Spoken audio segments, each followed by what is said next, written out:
Hey guys, welcome back to the After Hours. I'm the ATL Beast, and today we're going to talk about background in the market. Now, before I start, I'd like to mention our Christmas sale. If you want to take a deep dive in a trading career or just polish up on your skills, treat yourself by checking out the new courses through the link in the description. We also have a virtual conference in February. The pre-sale on tickets ends January 1st. With that out of the way, let's get into the content. What is your background? Simply put, it's where you come from. It's what you know. It's who you represent when you leave that place. Moreover, it could be your culture, education, or your environment that helps you form your character. If you walk out of the house right now looking a hot mess, the entire world thinks everyone in that house is not far off. When we put it all together, it makes up your previous life, made around your experiences. Your next life is a new experience that picks up where you left off. Everything you learned previously doesn't always translate well. If you want things to turn out the way you want, you have to make deliberate change. The same applies to trading. Every trade is a unique moment. It's not your typical dead-end job where the same stuff happens, it's just on a different day. Trading in a market does not require much to get started. The skills that transfer from your experience does not determine the level of your success. It may take everything and more just to finish on top or near the top. To find success in the stock market, you need the courage to try. We all have our personal journey with trading stocks. Check out this girl. When she first started 6 years ago, we don't know what she was doing,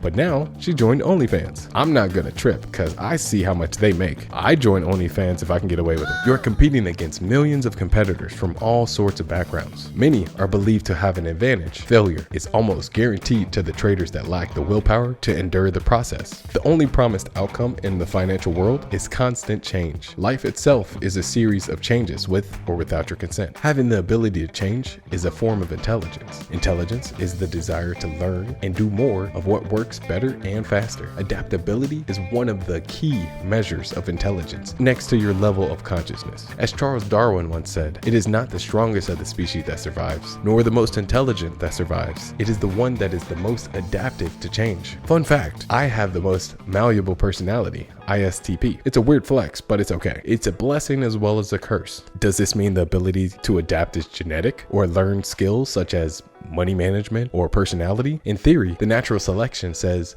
only the best survive the weeding process. Well, it's been at least 6 million years of evolution. As a result, the ability to learn is inherent in the trait of all humans. It's only their beliefs that govern their willingness to learn. Many people are used to the same habits and routine. It makes them feel comfortable. They don't make room for smarter, faster, or better processes that can help them do the same things quicker or in the shortest time possible. They are closed-minded. Maybe you were raised like that, or it's your personality. Don't worry, it's going to be okay. The good news is you don't have to make drastic changes to improve intelligence. To improve is to change. To be perfect is to change often, said Winston Churchill. You can make small increments daily. You can start learning new habits, behaviors, and practices that can significantly improve your life and your trading over time. When I was a kid, I knew nothing about money distribution. I was told after receiving birthday money, don't spend it all in one place. That phrase never really sat right with me. I thought it was just a line from a movie I never saw. It was my understanding that you should save your money for emergencies and meaningful things. I saved 90% of my money out of fear. I had a strong belief that I did not have the money spending skill because I thought it was genetic. I'm really grateful to have been raised by 3 families, since it gives me plenty of examples of what to do and what not to do. I have family that spends money responsibly. They put money in their savings systematically and spend the rest on growth and essentials. The other side of my family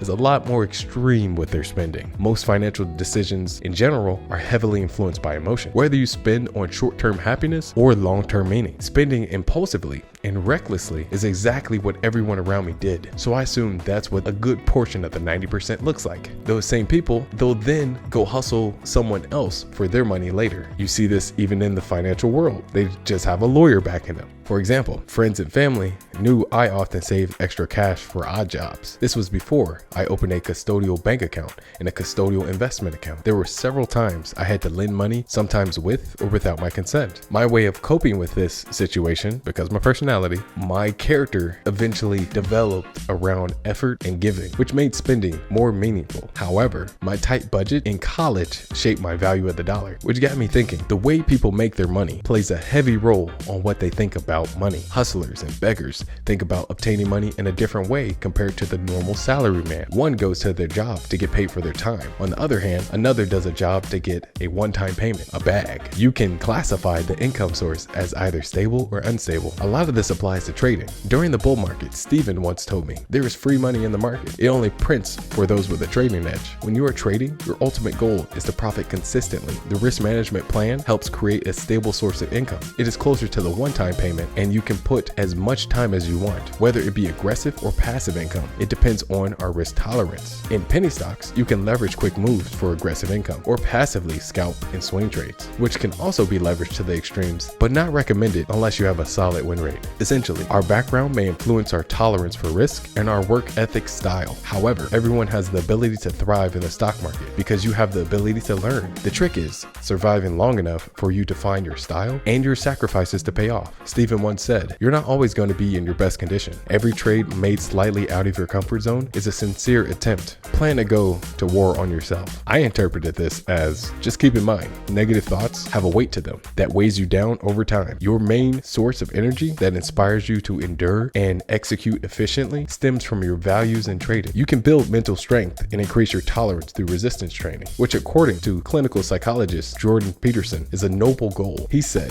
strive to carry the heaviest burden possible for spiritual growth. Hence, the heaviest burden is always on the mind. And in trading, that's all you got, your money and your mind. All right, guys, that's all I got. If you like what you saw, hit the like and subscribe button, and I'll see you in the next video. Peace.